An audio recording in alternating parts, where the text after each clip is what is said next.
Baik, Assalamualaikum ya. Salam sejahtera, salam GBN, salam Malaysia dan salam kuasa ketiga. Seperti biasa, jika audio jelas ya, boleh tolong maklumkan kepada saya. Saya akan tunggu komen. Live ini penting ya. Share ramai-ramai. Dan jika berlaku gangguan, jangan ke mana-mana.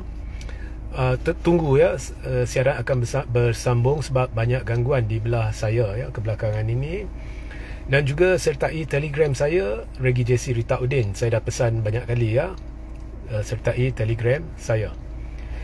Jadi ada banyak persoalan yang timbul semenjak 2 menjak berlakunya isu yang sebenarnya dihangatkan oleh blok kerajaan, iaitu isu kononnya ada langkah nak tumbangkan kerajaan. So yang dihangatkan, dimarakkan, diwar-warkan oleh orang-orang blok kerajaan, termasuk dengan cerita dongeng. Dan ianya telah menjadi satu polemik yang dibincangkan kini oleh dua-dua belah. Okey. So saya kira dalam tempoh sebulan 2 ni ada banyak persoalan di dalam minda anda. Now, ada di antaranya saya akan jawab hari ini. Bukan semuanya boleh saya bincang ya. There is such a thing as strategy, itu pertama. There is also such a thing as walaupun saya yakin sesuatu benda atau saya tahu sesuatu benda, tetapi prinsip saya, kalau saya tidak berada di sana pada ketika ianya diputuskan, maka saya tak akan dedah lah. Okay? Atau saya akan dedah bila sampai masanya, bila sesuai. Contohnya satu benda dah terjadi, baru saya akan dedah. Alright. So ada benda yang saya boleh kongsi hari ini. So ada beberapa isu yang berbangkit. Pertama, selepas berlaku banquet, state banquet bersama Kebawahdulian Maha Mulia Seri Paduka Baginda yang di Pertuan Agong, timbul persoalannya selepas yang di Pertuan Agong berucap, adakah timbul persoalan, adakah akan ada kejutan dalam sehari dua Isnin, iaitu Isnin Selasa sebelum tempoh pemerintahan Al-Sultan Abdullah tamat. So itu soalan pertama yang saya akan jawab hari ini. Kedua, juga timbul persoalan apakah kesudahan dengan SD yang tidak menyokong Anwar. So itu saya akan jawab sedikit sebanyak hari ini. Ketiga, ada isu berbangkit berhubung dengan dakwaan kononnya berlaku krisis dalam Bersatu. Now, itu pun saya akan sentuh hari ini secara definitif. Saya akan beri satu penjelasan apa yang sedang berlaku. Okey. Dan yang terakhir, saya akan jelaskan siapa yang pada hemat saya paling layak sebagai PM11, dan saya kira ramai MP juga yang berpendapat sedemikian. Okey, pertama, sebelum saya cerita berkenaan dengan banquet dan adakah yang di Pertuan Agong akan berlaku kejutan Isnin atau Selasa ni, saya nak pesan kepada anda semua yang duk berjuang hari-hari kami. Saya tak nak bercakap bagi pihak orang lain. Jadi termasuk saya di luar sana, letak tengkuk di luar sana, berjuang untuk memberi bersama anda, memberi maklumat atau berkongsi pendapat, berbincang secara berhemah ya, demi negara, demi rakyat, demi bangsa, demi agama ya, yang sanggup berjuang berdepan dengan semua orang. Jadi tanggungjawab saya adalah bukan kepada seorang dua, kepada semua orang. So saya faham dalam situasi tertentu anda akan ada yang akan beremosi, tetapi emosi tu jangan dicampur adukkan ataupun bertukar menjadi hinaan. Lepas tu nak tunjuk pandai dengan saya, atau nak bercakap dengan tegas kerana sesuatu isu tu tidak sependapat, kerana anda beremosi atas apa jua sebab. Sekali mungkin saya boleh maafkan, 2 kali saya tidak ada masa bagi orang-orang sebegitu. Jangan kurang ajar dengan saya lah, pendek kata lah.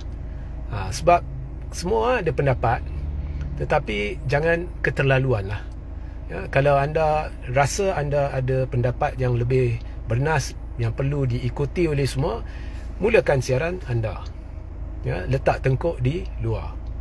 Okay, so I don't give me that crap. I have no time for this. Okay, terus terang saya beritahu lah. Kedua, saya bersetuju dengan Kebawah Duli Yang Maha Mulia Seri Paduka Baginda Yang di-Pertuan Agong Al-Sultan Abdullah yang telah berucap dan berkata apa jua rakyat perlu mempertahankan institusi yang di-Pertuan Agong. Itu memang tepat. Dan kalau seorang bergelar atau mana-mana individu atau anda semua yang bergelar Melayu Islam tidak faham benda ni, betapa pentingnya benda ni, saya cukup kesian atau I feel sorry for you.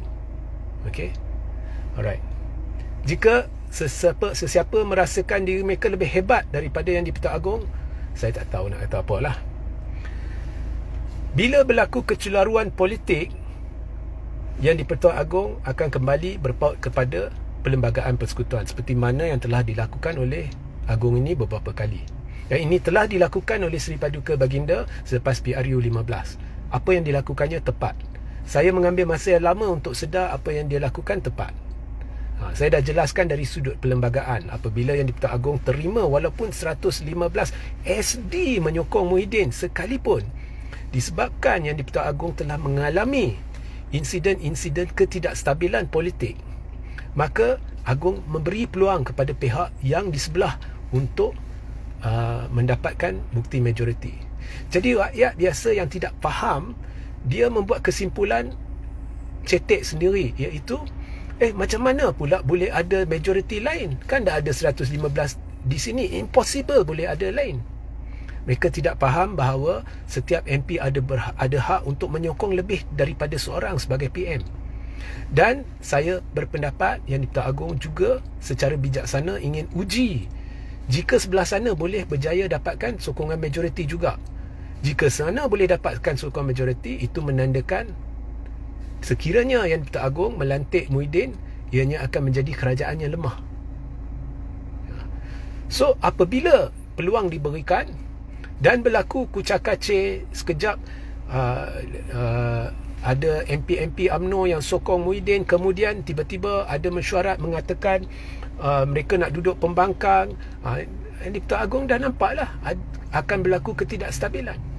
Jadi akhirnya yang di-Pertuan Agong menggunakan kuasa budi bicara mutlak dalam perlembagaan. Dia telah berbalik kepada perlembagaan dan melantik orang yang pada hemat Seri Paduka Baginda Tuanku mungkin mendapat sokongan majoriti, iaitu Anwar Ibrahim, berdasarkan gabungan yang menang paling banyak, iaitu Pakatan Harapan. Ya, sebab for Agong, kalau lantik belah sana yang memang pernah tumbang sebelumnya, tidak stabil. Okey. So begitu juga masa yang lama telah berlalu, dan yang di-Pertuan Agong saya difahamkan kali ini dia mahu kalau ada bukti majoriti biar lebih daripada majoriti tipis. Jadi saya tahulah berapa banyak SD yang dihantar, tapi saya bukannya suka kongsi benda tu, tapi cukuplah, cukup jauh lebih daripada tipis, cukup lebih dari 115. Tetapi jika berlaku kecelaruan, maka sekali lagi yang di-Pertuan Agong akan balik kepada perlembagaan persekutuan dan menggunakan kuasa budi bicara mutlak. Okey. Dan kalau kita hendak Agong ikut kehendak kita setiap hari, maka anda jangan kata anda hormati institusi diraja. Kalau dia setuju, dia buat apa yang awak hendak, awak sayangkan dia. Kalau dia tak setuju, awak tak sayangkan dia. Tak usah beritahu saya lah. Okay. Peribadi anda dengan rakan-rakan anda, you can discuss, asalkan is PNC lah. Tapi secara umum, saya ada tanggungjawab kepada rakyat, kepada institusi yang di-Pertuan Agong yang perlu pertahankan oleh setiap seorang bergelar Melayu Islam. Okay. Amat penting bagi bangsa. Okay.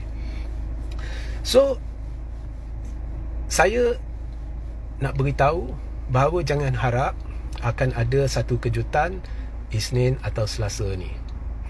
Seandainya satu pengumuman dibuat, bila ia dibuat, adakah ianya dibuat, kini terletak di tangan yang di-Pertuan Agong baru yang akan bertakhta pada hari Rabu, yang sekarang bergelar Sultan Johor, Sultan Ibrahim.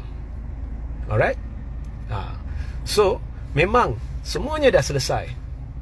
Semuanya dah selesai. Pada ketika ianya selesai, Anwar dah kira tidak ada majoriti, dan secara teknikalnya kalau berdasarkan SD dia tumbang, tetapi secara berperlembagaan belum tumbang. Istilah yang digunakan Anwar sudah lama tumbang itu salah. Dia tumbang apabila Yang di-Pertuan Agong menggunakan kuasa budi bicara mutlak untuk melihat SD dan berkata baginda puas hati dengan SD ini sebagai bukti Anwar hilang sokongan. Bila Yang di-Pertuan Agong mengambil pendirian itu, barulah Anwar akan diminta menghadap. Tetapi secara teknikalnya, bukti kehilangan sokongan majoriti pada ketika saya dulu sebelum langkah Dubai ni dah selesai, memang Anwar secara teknikalnya tidak ada majoriti. Bila pengumuman nak dibuat, sekarang terletak di tangan Yang di-Pertuan Agong baru, bukannya Al-Sultan Abdullah. Jangan duk mengharap Isnin, Selasa nothing is going to happen. Ini memang keyakinan saya. So itu saya beritahu awal-awal. Nombor 3, jangan buat kenyataan yang menghina Sultan Johor. Oh, Sultan Johor, Alhamdulillah, that means Anwar selamat, ya. Apa yang awak lakukan jika anda berkata demikian, anda letakkan Sultan Johor sama taraf dengan Anwar, ya. Dan anda mencadangkan ada komplot antara Anwar dengan Sultan Johor. Itu memang bahaya. Okey, so itu saya dah settle. Sekarang, konflik dalam bersatu, betul, benarkah wujud? Okey, so ada ura-ura orang ni dengan orang tu dengan orang ni, 3 orang, mereka ni sabotaj langkah-langkah menumbangkan Anwar, ya, mereka sabotaj kekal tenang, pergerakan kekal tenang. Kemudian lepas tu belah sini pula kata, oh itu sebenarnya fitnah walanon. Malah ada pemimpin dari Bersatu pun kata ini adalah usaha untuk memecah belahkan Bersatu, ya. Mereka cuba tangkis. Okay, setakat yang saya maklum, krisis itu wujud, sah wujud. Setakat yang saya maklum, krisis itu sah wujud. Cerita dia gini, hampir kesemua dalam Bersatu memang dah setuju dah dengan siapa calon Perdana Menteri. Okay? Malah memang sudah nampak dah siapa seandainya Anwar tumbang akan jadi Perdana Menteri. Dan sokongan ini meluas dalam PAS pun tak ada masalah. Tetapi ada 2-3 yang membuat masalah. Buat masa ini, itu sahaja saya boleh kongsi. Kalau nak nama tu saya tahu, tapi saya dah beritahu, saya bukannya jenis duk lempak nama. Saya bukan berada di sana. Melainkan benda tu betul-betul terjadi esok, dia dah terang lagi bersuluh, baru saya akan ingatkan anda kepada apa yang saya beritahu, dan saya akan sahkan bahawa betulkah nama-nama inilah yang saya maksudkan dulu, dan kemudian saya akan cerita lanjut. Tapi buat masa ni saya cuma beritahulah 2-3 individu lah, ya. Dan salah seorang daripadanya, kalau saya beritahu anda akan terkejut, sebab ramai di antara anda sokong dia. Okey, so itu sahajalah buat masa ni. Tapi yes, ada masalah itu, sebab semua atau hampir semua dah setuju satu nama, tapi di dalam tu tiba-tiba ada seorang dua tu dikatakan tak puas hati. Situ timbul kacau lah.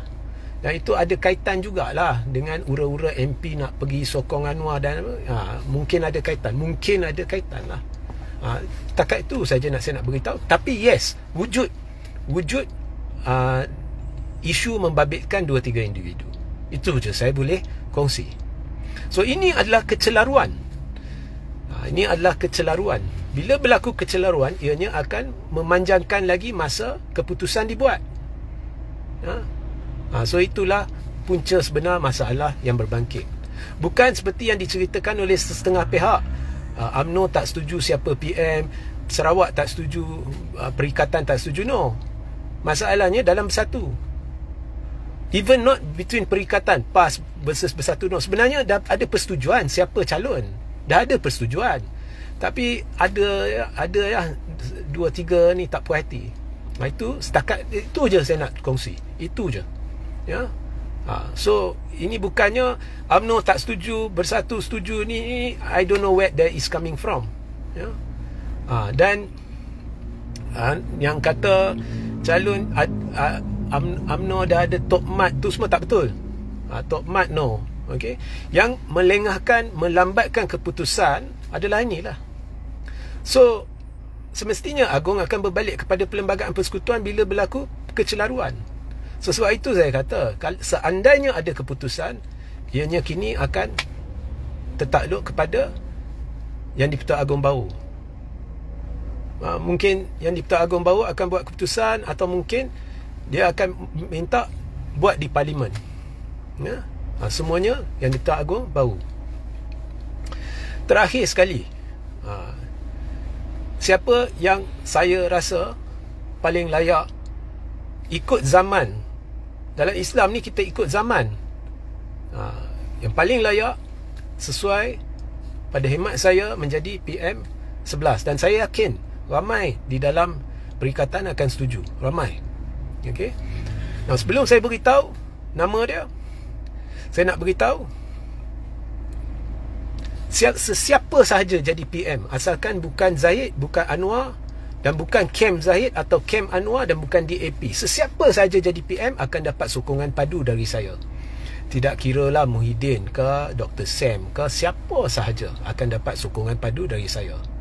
Tetapi ikut zaman, dan saya rasa semua dalam perikatan, atau hampir semua dalam perikatan, malah UMNO, malah lebih dari itu akan setuju, ya, yang sesuai dengan zaman.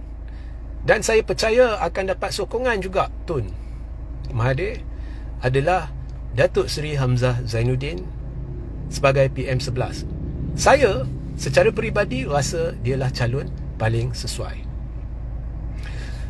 Dengan untuk mengakhiri live ini, jika anda mengharapkan satu keputusan, satu perubahan, bukan Isnin Selasa, ya, harapan anda patut bermula daripada Rabu, di mana Sultan Johor bertakhta, sehinggalah Parlimen bersidang. Sekiranya ianya dilanjutkan ke Parlimen untuk undi percaya, dan Anwar kena turut janjilah, dia kena beri ruang untuk buat undi percaya. So dalam Julai inilah sekiranya anda harapkan sesuatu, dalam Julai ini, anytime. Mungkin Sultan Johor akan berpandu kepada SD atau memanggil ahli Parlimen dan satu keputusan dibuat. Saya tidak tahu. Atau mungkin ianya dilanjutkan ke Parlimen. Tetapi jika dilanjutkan ke Parlimen dan Anwar kalah undi percaya, ianya memang terang lagi bersuluh, dan ia perlu menerusi proses demokrasi berparlimen ikut perlembagaan, dan memang akan ada perubahan. So itu penjelasan saya. Jangan beremosi dengan saya. Jangan sekali-kali beremosi dengan saya ke tahap yang anda cuba mengajar saya. Jangan, ya. Saya bukannya di sini memberi harapan palsu. Saya di sini membuat perincian, perkongsian apa-apa maklumat, dan kemudian kita bincang, dan saya membuat kajian, ya, dan sebagainya. Bukannya memberi harapan palsu atau memberi apa-apa jaminan. Kalau anda nak jaminan ke apa, anda pergi cari orang lain, ya. So kalau dah terlalu beremosi, better jangan ke channel ni lah. Okay. So saya sayangkan anda. Saya harapkan anda tidak ditipu, dan saya menyatakan kebenaran. Kebenarannya ialah yes, ada pihak-pihak dalam Bersatu yang kacau. Okey, ada yang kacau. Punca masalahnya bukan ketidaksefahaman di antara UMNO Bersatu dengan ni siapa nak jadi PM, no. Is dalam Bersatu sahaja. Okey, bukan antara UMNO dengan Bersatu, antara UMNO dengan PAS, antara Sarawak dengan no. Nothing of that sort. Itu maklumat palsu dalam Bersatu, ya. Okey, sehingga kita berjumpa di live seterusnya. Assalamualaikum, salam sejahtera, salam GBN, salam Malaysia, dan salam Kuasa Ketiga.